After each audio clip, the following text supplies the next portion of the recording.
Okay, so you won't believe what Prince Harry found tucked away in a dusty old desk at Frogmore Cottage. No cameras, no royal aides, just Harry alone in a quiet room organizing some forgotten storage boxes. But what he stumbled upon, it shattered him in the most beautiful, heartbreaking way. Picture this: an ordinary morning, sunlight spilling through the windows, absolute silence. He wasn't looking for anything special, just a bit of cleaning. But hidden behind a bookshelf, almost completely out of sight, was a desk. And not just any desk, it was his mother's. Yes, Diana's desk. Harry had that desk for years but never really opened it. It had just been sitting there, untouched, until now. He opens the top drawer, probably expecting some old stationery, maybe a pen or two. But then, something caught his eye. A small corner of velvet lining slightly curled up. Odd. He lifts it carefully, and behind that, a hidden panel. And behind the panel, an envelope. And not just any envelope, it had his name on it. Harry, in Princess Diana's unmistakable handwriting. Let that sink in.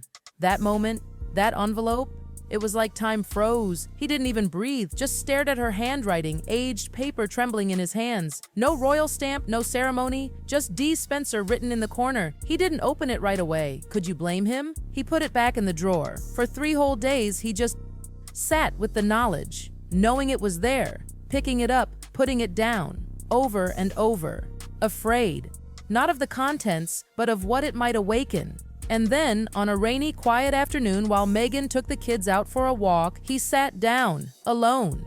The garden soaked in gray, the sky heavy, and he finally broke the seal. That first line, "My dearest Harry, no prince, no your royal highness, just Harry, just her son," and everything that came next broke him open. She wrote like she knew the pressure he'd face, knew how the world would try to twist him into a symbol, not a person. And Diana, she didn't want that. "You've always had a wild heart," she said, "not reckless, but brave." She remembered the boy who chased butterflies, laughed too loud, didn't fit in the royal mold. And she loved him for it. Harry was in tears, not just crying, weeping, because she wasn't just giving him memories, she was giving him permission to be himself, to live, feel, and heal. And then came the line that stuck with him, "You were always my wild one." He read it again, and again, and again. The press, the palace, the public, they called him the spare, the rebel, the problem child. But Diana, she called him magic. She remembered his barefoot runs through the palace halls, his laughter, his chaos. She didn't tame him, she held him. That letter, it wasn't instruction, it was recognition. She saw him, not the title, not the duties, not the scandals. She saw her boy. And then, just when you think it couldn't get more emotional, he found something else. 4 days after opening the letter, he went back to that desk, not looking for anything, just drawn. And there it was, tucked so far into the corner it was nearly invisible. A small velvet pouch tied with a faded ribbon. Inside, a necklace, a delicate gold chain with a pendant shaped like a crescent moon etched on the back. Always. Harry froze. He had never seen this piece before. Not in her public collection, not in the heirlooms passed down. This wasn't for display, it was for him. He held it in the light, and a childhood memory hit him like a wave. He was 6, maybe 7, scared during a thunderstorm, crawled into his mom's bed, and she told him, "If I'm ever not here, just look at the moon. It's our secret. I'll be watching you, always." He didn't even remember that moment until now. But holding that necklace, he knew. She had meant it. She had planned it. This was no accident. He put it on, tucked it beneath his shirt. It wasn't for anyone else, just him, just them. And when Meghan found him later that day, she didn't even ask. He placed it in her palm, and she understood, just like that. That night, he didn't lock the letter away. He placed it in a small wooden box by the bed, not for protection, but for closeness. Diana wasn't gone. Not really, not anymore. So after Harry found that necklace, after he slipped it beneath his shirt like a secret only he and his mother shared, something in him changed. He couldn't explain it, but the house felt different. He felt different. And Meghan, she felt it too. Later that evening, she found him sitting in the nursery, not playing, not reading, just still. The kids' toys lay untouched all around him, like even they sensed something had shifted. He pulled the pendant out, let her hold it, and she didn't say a word. She didn't have to. That night, as the rain tapped softly against the windows of Frogmore Cottage, Harry did something he hadn't done yet. He gave Meghan the letter. At first, he wasn't going to. It felt sacred, too personal, but she'd stood beside him through everything. The public fallout, the relentless headlines, the royal tension. If anyone deserved to see Diana's heart, it was Meghan. She read it slowly, no gasps, no dramatic reaction, just trembling hands and quiet tears. When she reached that line, "You were always my wild one," she paused. Her lips tightened, her eyes glistened, and she looked up at him with the softest smile. She folded the letter and handed it back. Then she just hugged him. No words, just the kind of silence that says everything. That hug? It wasn't about sympathy, it was about understanding, seeing the boy behind the man, the sun behind the headlines. And for Harry, it undid him. After Meghan went upstairs, Harry sat by the fire, alone, and finally let it all come out. Not royal tears, not polished grief, real, human, gut-deep sobs. He cried like a son, a husband, a father, a man who had been carrying too much for too long, afraid to let the world see the crack in his armor. But this wasn't weakness. This was healing. And Diana, even from beyond, had given him that. But guess what? That letter? It wasn't just about him. There was one paragraph Harry hadn't shown Meghan, one section he couldn't even bring himself to read again at first, because it was about William. She had written so gently, right in the middle of the letter, "I know one day you and your brother may walk different paths and it will hurt. But I ask you, Harry, to love him anyway, not blindly, not by silencing yourself, but by remembering that you are both carrying things you didn't ask for." That line? It wrecked him. Because it was like she had seen the future, like she knew everything that would unravel between them. He closed the letter when he first read it, couldn't handle it. But now, after the necklace, after Meghan's embrace, after letting the tears fall, he felt ready. She didn't choose sides, didn't point fingers, she just saw. Two brothers, two lives shaped by grief, two sons aching in different ways. That night, Harry did something he hadn't done in years. Let that sink in. No big declarations, no drama. Just a quiet kiss on Meghan's forehead and a whisper, "I need to go somewhere." She didn't ask where. She didn't need to. Because sometimes, silence says more than words ever could. A few hours later, Harry stood on the grounds of Althorp.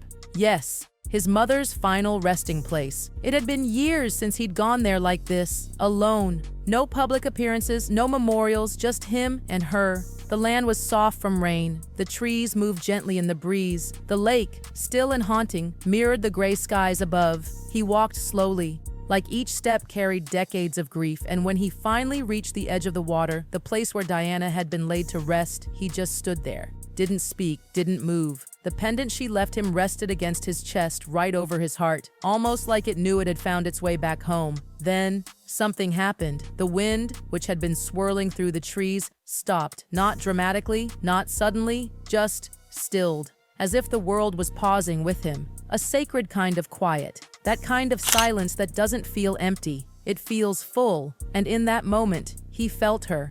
Not as the world saw her, the icon, the scandal, the tragedy, but his mum, the woman who used to sit beside him on the palace lawn, laughing, brushing his hair back, whispering that he was enough. And then the words just came, software from deep inside. "Thank you, for the letter, for the necklace, for never letting go." His voice cracked, his throat tightened. Tears came, again, but this time not from pain, from gratitude, from the kind of love that stretches across lifetimes. "I'm okay," he whispered. "I didn't think I would be, but I am, and I think I finally understand." He paused, looked out across the lake. The sky above had softened, breaking into patches of light. "I get it now, Mum. Why you loved the way you did. Why you broke the rules. Why you never stopped fighting to be real." And then, as if on cue, a bird soared low across the water. Silent, sure, steady. He didn't need a sign. He didn't come for one. But maybe, just maybe, she sent one anyway. He placed his hand over his heart, fingers brushing the pendant, and he didn't say goodbye. He made a promise. "I'll carry you forward." On the ride back, he didn't speak much. No music, no phone, just the quiet hum of the road and his own thoughts. But one part of Diana's letter wouldn't leave his mind. One section he hadn't told anyone, not even Meghan, and it had to do with William. Her words weren't dramatic, weren't even long, just tucked there, like a delicate warning placed between lines of love and hope. "You are more alike than you realize," she wrote. "You both ache in places you've never named. Don't let the world convince you that being different means being enemies." Harry had to pause when he read that. Because damn, it hit hard. She didn't pick sides. She understood. The space between the brothers wasn't just about choices or disagreements. It was about pain. unnamed, unspoken, and unresolved. That night, back at Frogmore, Harry did something bold. He stepped out into the garden and called William again. No script, no expectations, just truth. It rang and rang and rang, voicemail. He stood in the dark, heart racing, fingers tight around the phone, and then he left a message. "Hey, it's me. I found something from Mum. A letter. She wrote about you, about us. Said she knew we'd go our own ways, but that we should love each other anyway. I don't know where we're at, but I wanted you to know I'm thinking of you." He didn't say more, didn't need to. It wasn't about a reply. It was about leaving the door open, just like Diana had asked. Because maybe that was the point all along, not forcing some fairy tale reunion, but staying soft, not letting the anger harden into walls. The next morning was quiet, peaceful. Windsor looked different somehow. Or maybe he did. The skies were clear, the garden wet with dew, and Harry, for once, didn't feel like a man trying to run from a legacy. He felt like a son finally walking with it. The letter, it stayed by the bed now, not hidden, not locked away, just close. He hadn't read it again. He didn't need to. Her voice, her truth, lived inside him now. And it was those final lines that stayed with him more than anything else. The ones that changed everything. You don't need a throne to change the world. And that's when it clicked. He wasn't meant to wear a crown. He was meant to carry the heart. That was his inheritance. Not palaces, not protocols, but compassion, conviction, courage. And Diana, she'd known it all along. As the house stirred awake, Archie's little feet stomping above, Megan's soft hum echoing through the hallway, Harry stood by the window, the pendant warm against his skin, the morning sun slipping in, and he whispered it to himself, not for anyone else to hear. Carry the heart, not the throne. It wasn't loud. It didn't need to be, because it was real. And for the first time in a long time, that was enough. That was enough.